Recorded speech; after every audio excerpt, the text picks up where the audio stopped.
Hey, it's me, the mouth of the South, Jimmy Hart. Hey, check out my new tag team, baby, Monty and the Pharaoh. Hey, Jimmy, don't forget to tell them about Long Island's #1 pro wrestling broadcast. Well, you know what, I would, but you already did it. Monty and the Pharaoh. With Monty and Pharaoh.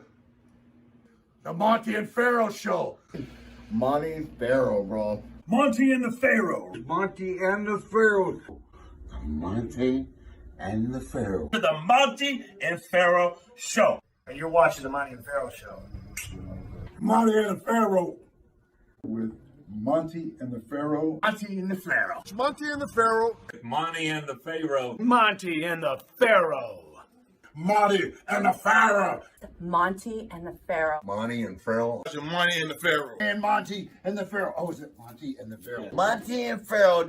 The Monty and the Pharaoh Show. Monty and the Pharaoh. To the Monty and the Pharaoh Show. And it's Monty and the Pharaoh, baby. Watching Monty and the Pharaoh. With Monty and the Pharaoh. Monty and the Pharaoh. Oh, what a run. Monty and the Pharaoh. Monty and the Pharaoh. Hey, cut music. When you want the best in professional wrestling, Long Island, there's only one place you're going to get it, right here. Monty and the Pharaoh. Now, that's not just the coolest, and that's not just the best. That, my friends, is just incredible. Monty and the Pharaoh. You've got the future Hall of Famers, Out Rocker, Marty Jannetty, and MJ in the house, and I'm sitting here with two more future Hall of Famers, Monty and the Pharaoh. We're doing that stuff and we gonna rock it. Monty and the Pharaoh. Monty and the Pharaoh. Duh. Hey, look at here. Tommy Wildfire Rich is here in live, living color. Wildfire Rich, Somebody baby. say something about Fighter.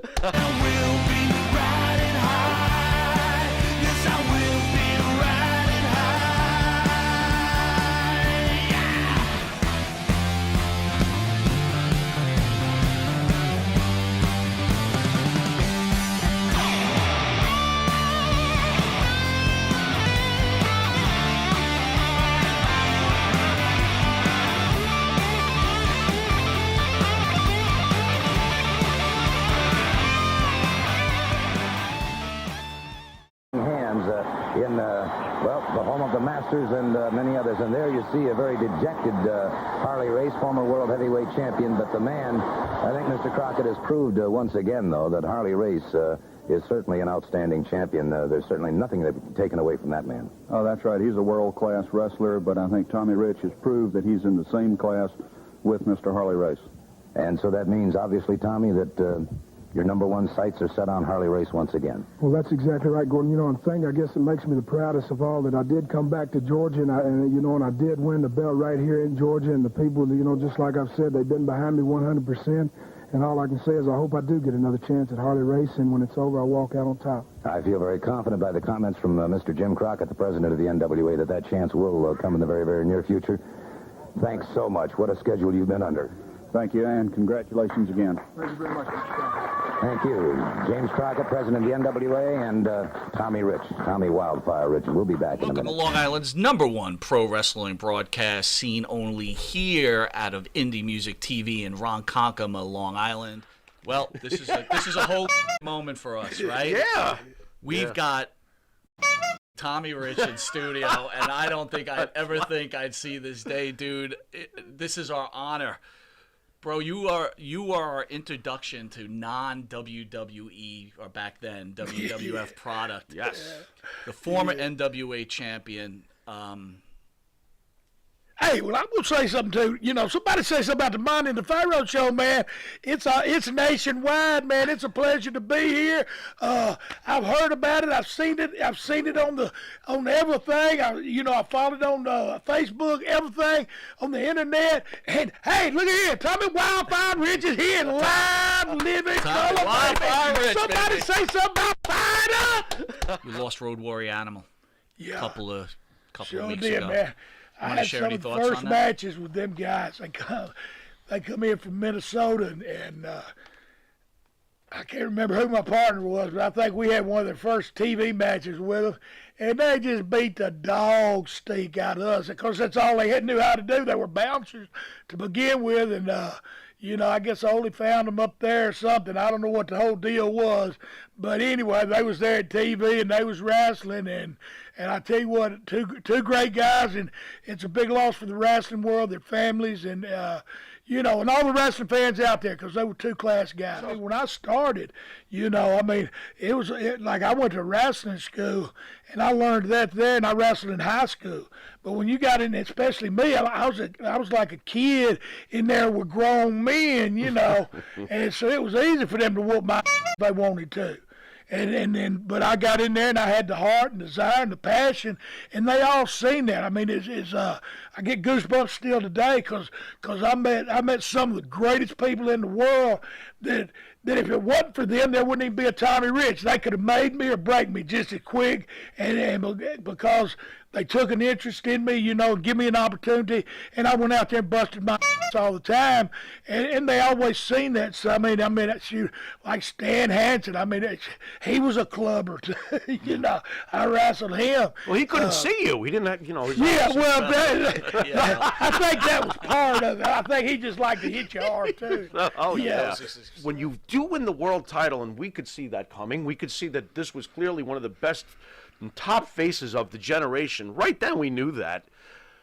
But you only held it for 4 days, and I saw recently, and I know that this may be old news to some, but that's fine, Harley Race stated in a shoot interview regarding that title switch that it was a way to ensure a power struggle in the Georgia territory that ended with the famous promoter Jim Barnett, coming out on top. And if I can quote Mike here, 4 days holding the title, what the what is the story behind why you only held the title for 4 days?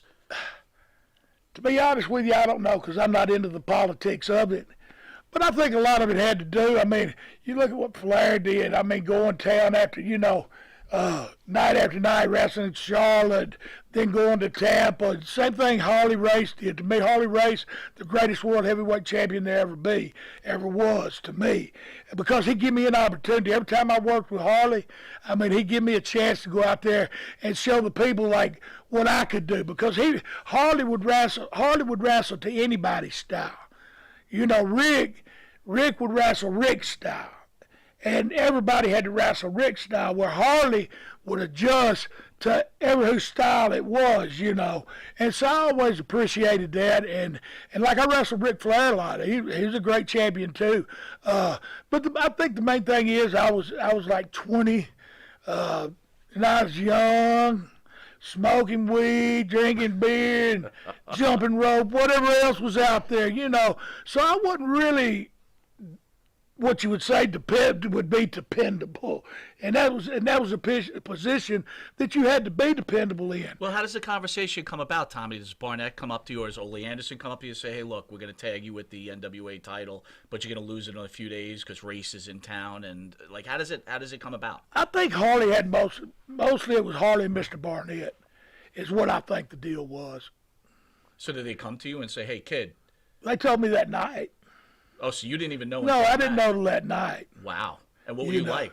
Your pants? Like, oh, yeah. Andre the Giant was there. He held me up over his head. I was a 20-year-old kid, and get one of the greatest things in professional wrestling. I was on top of the world. And, a lot of people say, hey, you didn't hold it for 4 days. But I held it for 4 days, so it is what it is, and I wouldn't take nothing for it. And if I'd have been on top of my game a little better, I might have held it longer. I'm not saying it's my fault. I'm not saying it's nobody's fault. But at that time, I just know it was a lot of responsibility, and I probably wasn't the most responsible person. But they tell you that night, hey, you're going to become NWA champion. You're like, oh, my God, this is incredible. You win the belt. Do they tell you they're going to take it from you in 4 days, or the night of they tell you? Not really. That didn't come up till a couple of days later. Okay. So there was a possibility in your mind. You're like, holy cow, I'm going to have travel to all these territories because I'm the new NWA champion? Or yeah, a little bit. And like I said, I was at home in Georgia. I started in Tennessee. I just a old country boy and got an opportunity, man, and it was, and at the time it might have been bigger than I was, So, like I said, a couple of days after they let me know we was going to swap it back in Gainesville, Georgia, and you know, but I could live with it. It was going back to Harley, and to me, that's where it belonged anyway. Tommy, I got to ask you, one of my, and he seems to be lost a little bit in the sands of time, and it kind of bothers me because I feel like this man was one of the greatest, intense, what's he going to do next kind of villains ever. Can you talk about Buzz Sawyer? He was intense, all right. I know that we'll get into his personality. Is intense? But man, on screen, is intense a different word for high as all the time? Is that like a different like? He might have had a little buzz. That's what made him dangerous. Yeah. Like the Road Warriors, you know, you just knew you was going to fight for your life, but you never knew what you was going to get with Buzz. He kind of like that box of chocolates. You never know what you're going to get. Yeah, but you guys danced for like 2 years, didn't you? I was the only one that would wrestle him. So wait a minute. So let me ask you, right? God. Professional wrestling, very physical sport. Got to take care of each other. Okay. Ready to go to the ring. Buzz is knocking down an 8-ball, and you're like, hey, I'm okay with this. We're going to have a good time. Or you're like, what am I doing? We drew good right now? money. We drew good money. That's all, Wow. you know, back then, that's all that mattered, you know. I mean, you drew good money. But I told that Buzz, too. I mean, I told him, I said, you hurt me, and I said, I'm not going to work with you. Okay. You know, I mean, he knew. I'd see him take advantage of some of them kids, and I told him, I said, I can't work like that. I'm not going to work like that. And he never did. Now, he'd see Harley do a suplex on the floor, and I'd always be his guinea pig for that. And he hurt me a couple of times like that, but never, I don't think intentionally. I mean, did he hurt me? Just accidentally, a couple of times. Was Buzz a bad guy, though? Like, we've heard stories, and was he just mean and bad with bad intentions? I don't think Buzz had that many bad. Buzz was just Buzz, and if Buzz liked you, then you was good, and if he didn't like you, then he was gonna do what he could. Like if you and me didn't like each other, we probably wouldn't say nothing to each other. But Buzz might go out his way to make your day miserable if he didn't like you. Okay. You know, I mean, because he was always good to me, and if I seen he was in too bad a shape, I just went on about my business anyway. So I didn't have him, which I didn't travel with Buzz none. So I mean, I can't really tell you. I mean, on the road how he was. I mean, you know, he went his way and we went our way. Well, who was your road friend back in those days? Of course, Nick Patrick. Let's see, my cousin Johnny, Brad Armstrong. Rode a lot with Bob Armstrong when I first started. Of course, when Rick Martel, we traveled a lot together when he was in Georgia. Okay. And then Tito Santana, when he was Richard Blood, he come to Georgia, and we traveled a lot together because we teamed up together. And then I traveled a lot, and mostly with Tony Atlas, because we had such a good long run as the tag team champions. Right. Me and Ole had that kind of, you know, he loved to use me because I made money, but he didn't like me very much. How about Ole's rep in general? Ole's not very well liked by most folks. See, that's why he liked Buzz so good, because Buzz was not liked so much. Oh, so that bonded they got them, along huh? good. That's Yeah, they got interesting. along good. Only treated him out like his son. So why didn't he like you? Because he had to pay you back for the No, just because he just thought I shouldn't be wrestling. you. Because I was so little when I went to Georgia, you know, I was like 210, 220, and everybody else was great big guys, you know, and he just thought, you know, I don't know what he thought. He just didn't think too much of me. But then when he saw I could draw money, then it was all good. Oh, I'm sure. You know. You talk about the Freebirds, maybe especially Michael Hayes. How was your relationship with Michael Hayes? Well, if it wasn't for Big Terry Gordy and Buddy Roberts, Michael Hayes wouldn't have never even been a Freebird. All he could do was talk. I'm sorry if he's one of your heroes. I'm not a fan. Not a hero. Tell him the story. Not a hero, but I did enjoy their work, right? Yes. Michael they definitely was. had the Big mic Terry skill. Gordy. Big Terry Gordy, if he hadn't went before his time, I mean, he was one of the great. I mean, he could work as good as anybody in his business, and had the psychology too. You know, but Big Terry started when he was 16. I mean, shoot, he looked like a man when he was 16. So did you not get along with Michael though? I got along with him. He just talks about stuff he don't know nothing about sometimes. You know, I mean, don't say nothing about something if you don't know what you're talking about. And he said a few things about me that he didn't know what he's talking about. Can you elaborate a little bit? Oh Like, no, just like the thing with Harley. He said it was he said that the referee wasn't supposed to count Harley out. You know, just different stuff. just maybe a little jealousy, right? Yeah. I think so. I think. Well, think about it, right? He didn't win the you world forever title. are the NWA. You're an NWA champion, like He's you not. said. 4 days, 1 day, 20 hours doesn't matter, right? That's a Right. prestigious title. Absolutely. That Michael never got his hands on, right? And Michael, I mean, it's like I said. I mean, he was a mouthpiece, and he could run that mouth good, because he could piss anybody off. That's for sure. Not even if he's trying to. Did he get carried away with the rocks? Did he think he was a rock star behind the scenes? Was he obnoxious like the Axl Rose? Oh type? Like yeah. he was. Oh yeah. There you go. And he loved that. I like to play with a little bit of. I did a little bit of everything, but they was in Tennessee boys. They like that old JD. Yeah. And that JD, he drinking thing. He's 10 foot tall, bulletproof sometime. Right. And Running around half naked like David Lee Roth. Yeah, exactly. Same. Michael Hayes. And I know what I got paid.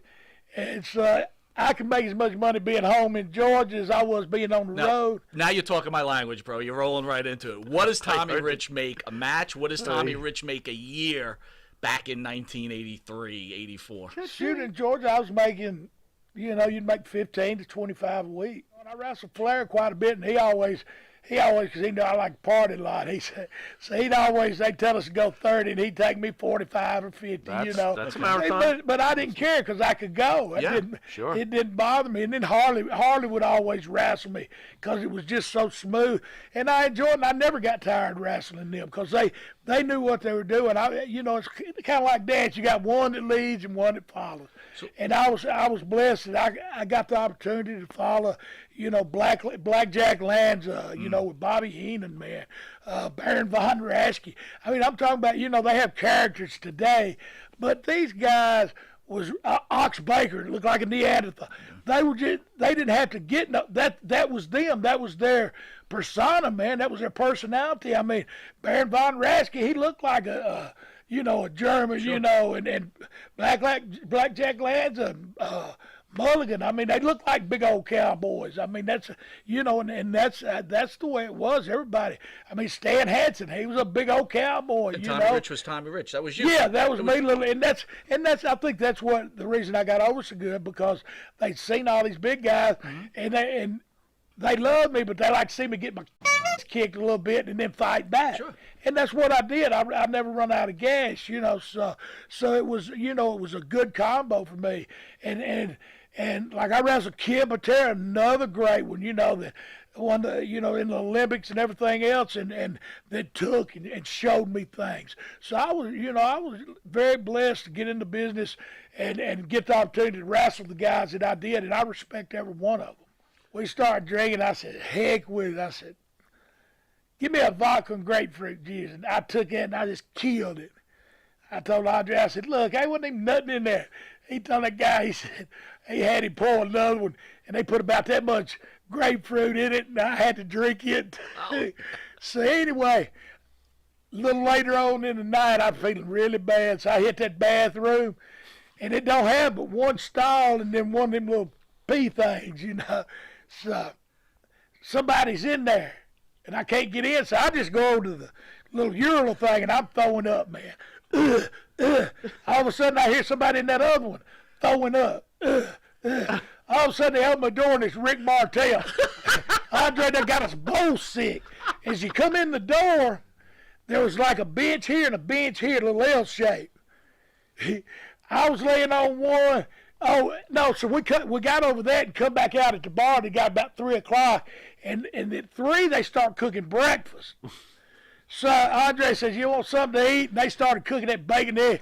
I had to run to the bathroom again. Son, me and Rick both, I came out. Rick didn't get sick, but he went outside. He couldn't smell it either. He was laid on one bench. I was laid on the other. And Andre comes out. He picks Rick up in one arm, picks me up in the other one. And Rick had a 72 or 3 Thunderbird back then. And carried us to the car, and I didn't even know Andre could drive. I got in the back seat. Rick was in the front seat on the passenger side, and Andre drove us back. In my little suit thing, in the back seat, the window didn't open about that far, a little smoking window. And I got to having them heave. I spit up all over my dead girl jacket and everything. Next day I was going to take it to clean. I said, hell, I just throwed it in. It says $100 down the drain. Oh my you God. know, I just threw it away. Yeah, but yeah, Andre, man, he was great. I had a van, and anytime he'd come in the back it had a table. And you take it down, there's a little horseshoe there. So we put cushions in it, and Andre'd sit down in there and throw his arms up there, and we'd take off and go wherever we needed to go, you know. Yeah, Andre was very good people. Wow. Mr. Barnett, he says, I want to keep the kid. And say anyway, and then like the first night I came to Atlanta from Tennessee, you know, I was just 18 and or 19. And I had to wrestle Abdul the butcher. And Jerry Jarrett told me, he said, if you get there, if things ain't going right, he said, call me and I'll get you back here. I went out there, wrestled Abdul. He beat me in 30 seconds, busted my head. Tony Atlas saved me. I thought, oh, God, I need to call him right now. I should have called him before I went out here. But anyway, I never called him and stuck it out. And then me and Tony clicked. And it just, you know, it was just Georgia was ready for some Tommy Rich. You know? We're in Wheeling, West Virginia. All right. When right next to the building is a Holiday Inn, and we stay there every time we come to town. Perfect. So, you know, Holiday Inn, they bars ain't never really hopping, no way. It's just for folks that stay there. Right. Anyway, I told them people that night, I said, if I fill this bar up tonight, do the boys get to drink for free? And they said, yeah, like laughing at me.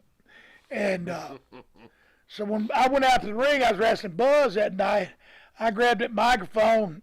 I got in a little trouble over that too, but anyway, because Oda didn't tell me to say it. I said, Buzz, sorry, I'm after I kick tonight. We going next door to the bar at the Holiday Inn. Them people at the Holiday Inn was so mad. They had to call extra security. There were people. The bar was so full you couldn't serve nobody. The outside was just as full. And when we got out of the car, we had to take off running because the people was coming at us. I mean, you talk about like rock stars, and that's the only time I really.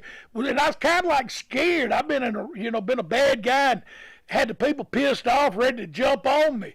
But just in people chasing, and we run down this hallway. Michael was somewhere, and he took off running too.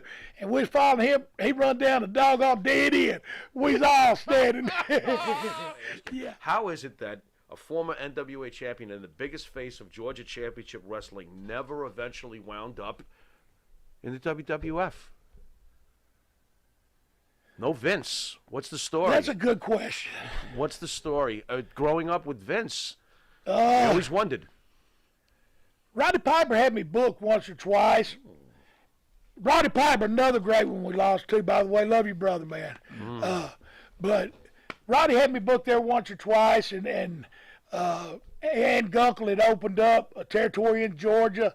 And, you know, I'm a cornbread boy, you know. New York just wasn't for you? It wasn't really my cup of tea. And she gave me an opportunity and put me on a guarantee that was really good. And we wasn't working but about once a week, if that. And that lasted for a year. So then by the time that was over, you know, I was doing something else. And then I went to ECW.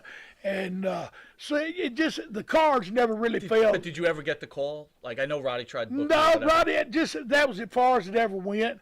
You know, Roddy tried to get me to come, and it just, they never called me, and I never called them. Was New York, in the mind of a wrestler, the Mecca? The place, the Mecca. You had to be there because... Oh, it was and I guess I'd be crazy to say no, but it's like I had a bunch of opportunities to go to Japan, and I just didn't.